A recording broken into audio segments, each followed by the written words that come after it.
Welches Depot ist das Beste für ETF-Sparpläne? Welcher Broker bietet die meisten und wer bietet die größte Auswahl kostenlos besparbare ETFs? In diesem Video stellen wir 9 beliebte ETF-Sparplan-Depots im Vergleich gegenüber. Wir zeigen dir die Vor- und Nachteile und sagen dir, worauf du bei der Auswahl achten musst. Am Ende sagen wir dir, welches Depot das Beste für ETF-Sparpläne ist. Bleib also bis zum Ende dran.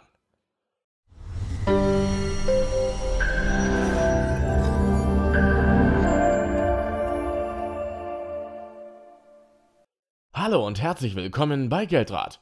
Wenn dir das Video gefällt, würden wir uns über einen Like sehr freuen. In diesem Video stellen wir diese 9 beliebten ETF-Depots im Vergleich gegenüber. Comdirect, eine Marke der Commerzbank, Consorsbank, DKB, Flatex, ING, früher ING DiBa, OnVista Bank, Scalable Capital, Smart Broker und Trade Republic. Die Vergleichskriterien für den Vergleich der Broker.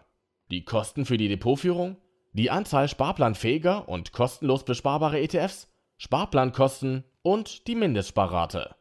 Dabei geht es hauptsächlich um die Ausrichtung auf ETF-Sparpläne und nicht um den Einmalkauf oder andere Wertpapiere. Hierfür geben wir dir aber am Ende des Videos ebenfalls einen Tipp. Legen wir los. Erstens, die Depotgebühren. Bei einigen Brokern fällt ein Verwarntgeld auf Guthaben an. Das betrifft nicht deinen Wertpapierbestand, sondern ausschließlich Cashbestände auf dem Verrechnungskonto. Bei Scalable Capital fällt im Free Broker keine Depotgebühr an. Es gibt allerdings 2 Tarifmodelle, mit denen du eine Trading Flatrate dazu buchen kannst. Prime Flex für 4,99 € monatlich und Prime für 2,99 € im Monat bei jährlicher Vorauszahlung. Die Trading Flatrates betreffen nicht die Sparpläne, sondern nur Einzeltrades. Ein Verwarntgeld wird derzeit nicht berechnet. Das Flatex-Depot ist kostenlos, wenn du es nur für Fonds und ETFs benutzt. Für andere Wertpapiere werden 0,1% pro Jahr an Depotführungsgebühren fällig. Außerdem wird ein Verwarntgeld von 0,5% per annum auf Guthaben berechnet. Dabei gibt es keine Freigrenze. Bei Trade Republic gibt es keine Depotführungsgebühr und kein Verwarntgeld. Auch das Depot der Consorsbank ist bedingungslos kostenlos. Auch hier fällt aktuell kein Verwarntgeld an. Bei Smart Broker fallen zwar keine Depotführungsgebühren an, aber es kann ein Verwarntgeld fällig werden. Und zwar dann, wenn dein Cashbestand dauerhaft mehr als 15% deines Depotbestands ausmacht. In diesem Fall werden 0,5% per annum auf den 15% überschreitenden Betrag fällig. Ein Beispiel. Du hast 10.000 € an Wertpapieren im Depot und 2.000 € auf dem Verrechnungskonto. 1.500 € wäre dann dein Freibetrag und auf die überschreitenden 500 € fällt der Negativzins an.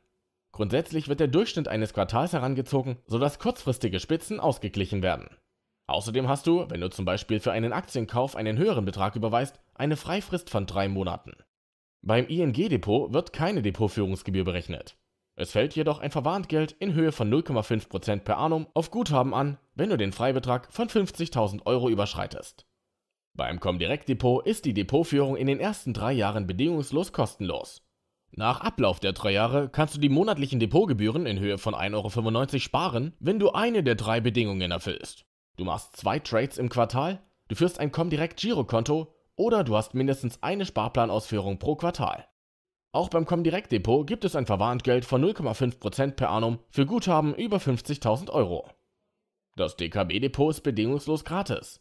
Für Guthaben über 25.000 € fällt ein Verwarntgeld von 0,5% per annum an. Und auch beim OnVista Depot ist die Depotführungsgebühr kostenlos, aber für Guthaben über 50.000 € fällt ein Verwarntgeld von 0,5% per annum an. Zweitens. Die Anzahl besparbarer ETFs im Vergleich. Scalable Capital hat mit ca. 1.900 ETFs das größte Angebot in unserem Vergleich. Praktisch alle ETF-Anbieter sind hier verfügbar. Dabei ist auch im kostenlosen Free Broker Tarif jeder ETF gebührenfrei besparbar. Neben Aktien- und Anleihen-ETFs kannst du hier auch Edelmetall-ETCs und Krypto-ETNs kostenlos besparen. Bei Flatex hast du die Auswahl aus 1.311 ETFs, die alle ohne Ordergebühren besparbar sind. Trade Republic bietet rund 1.500 ETF-Sparpläne an, von denen ebenfalls alle kostenfrei besparbar sind. Im Depot der Consorsbank kannst du rund 800 ETFs besparen, von denen 347 der Anbieter Amundi, Lyxor und Xtrackers sowie eine Auswahl von iShares kostenlos sind.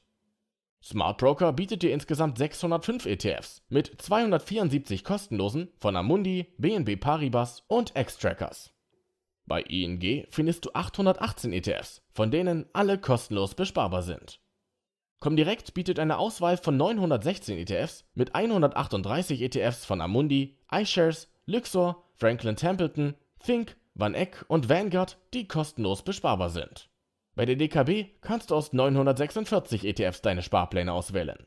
Es gibt allerdings keine, die du kostenlos besparen kannst. OnVista bietet mit 115 ETFs das kleinste Angebot an besparbaren ETFs. Auch hier gibt es keine kostenlosen. Drittens. Gebühren.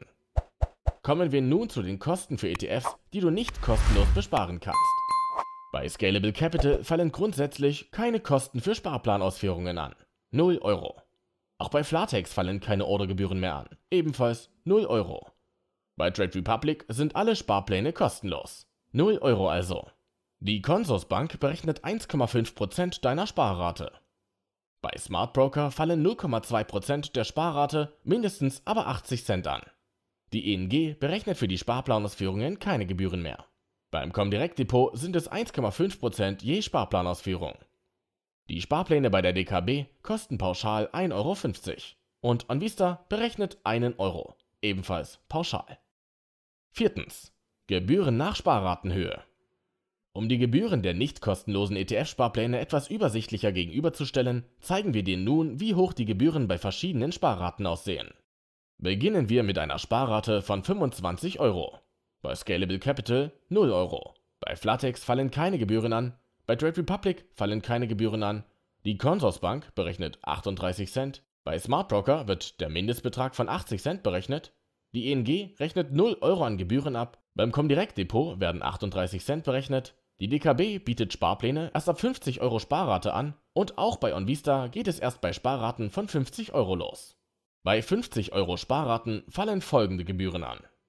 Bei Scalable Capital 0 Euro, bei Flatex werden 0 Euro berechnet, bei Trade Republic fallen keine Gebühren an, die Consorsbank berechnet 75 Cent, bei Smart Broker wird der Mindestbetrag von 80 Cent berechnet, die ING berechnet keine Gebühren, beim Comdirect Depot werden 75 Cent berechnet, bei der DKB werden pauschal 1,50 Euro fällig und OnVista berechnet 1 Euro. Weiter geht's mit einer Sparrate von 100 Euro. Bei Scalable Capital werden keine Gebühren berechnet, bei Flatex fallen keine Gebühren an, bei Trade Republic fallen keine Gebühren an, die Consorsbank berechnet 1,50 Euro, bei Smart Broker wird der Mindestbetrag von 80 Cent berechnet, die ING berechnet keine Gebühren, beim Comdirect Depot werden 1,50 Euro fällig, bei der DKB werden pauschal 1,50 Euro fällig und OnVista berechnet 1 Euro. Bei 200 Euro Sparrate fallen die folgenden Gebühren an. Bei Scalable Capital 0 Euro. Bei Flatex wird ebenfalls nichts berechnet. Bei Trade Republic fallen keine Gebühren an. Die Consorsbank berechnet 3 Euro. Bei Smart Broker bleibt es immer noch beim Mindestbetrag von 80 Cent.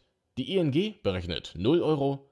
Beim Comdirect Depot werden 3 Euro berechnet. Bei der DKB werden pauschal 1,50 Euro fällig und OnVista berechnet 1 Euro.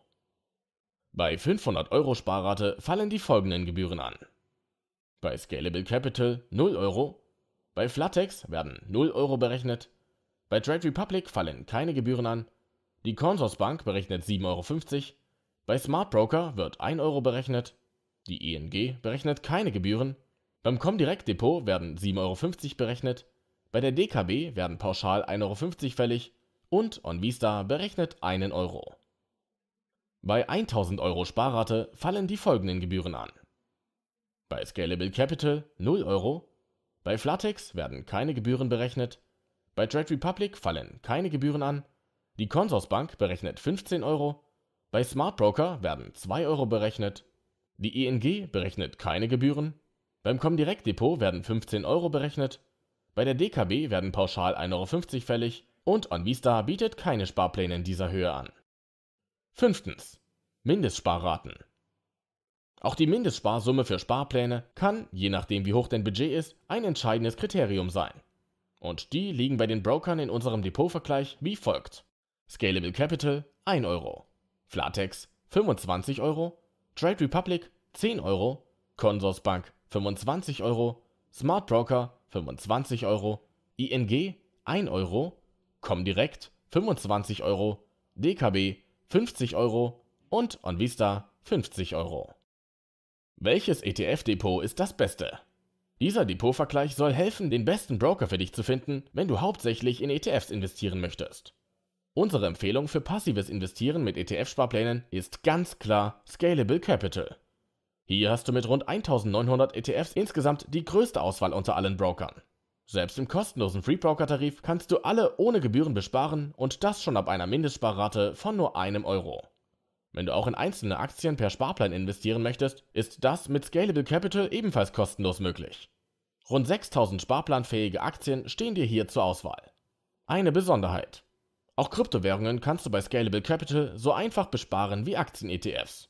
Verfügbar sind ETPs, Exchange Traded Products, auf Bitcoin, Bitcoin Cash, Ethereum, Litecoin, Cardano, Binance Coin, Polkadot, XRP, also Ripple, Solana, Stellar, Tezos und Tron. Wie die Aktien- und ETF-Sparpläne sind auch die Krypto-ETPs kostenlos besparbar. Und das bei einer Mindestsparrate von nur €1. Einen Link zu Scalable Capital findest du unten in der Beschreibung. Wenn du auch in Einzelaktien investieren möchtest, ist das mit dem Scalable Capital Depot ebenfalls möglich. Entscheidest du dich für die Trading Flatrate, ist das bei Ordervolumen ab €250 über Getex sogar für €0 Ordergebühren möglich. Außerdem kannst du auch über Xetra handeln. Wenn du allerdings auch exotischere Wertpapiere handeln möchtest und dafür eine größere Auswahl an Börsenplätzen benötigst, solltest du auch ein kostenloses Zweitdepot führen. Hier verlinken wir dir ebenfalls in der Beschreibung den zusätzlichen Depottipp, bei dem du Einzelaktien ohne Gebühren kaufen und verkaufen kannst. Wir hoffen, dir hat das Video mit unserem ETF-Sparplan-Broker-Vergleich gefallen. Wenn ja, dann lass doch gerne einen Like da. Wir würden uns sehr freuen. Wenn du noch Fragen oder einen Videowunsch hast, schreib uns gern in den Kommentaren. Hier verlinken wir dir noch ein Video, das du unbedingt auch anschauen solltest. Wir freuen uns über jeden neuen Abonnenten. Wenn du also noch mehr Videos von uns sehen möchtest, dann abonniere den Kanal und aktiviere die Glocke. Abonnieren ist kostenlos. Vielen Dank fürs Zuschauen und bis bald.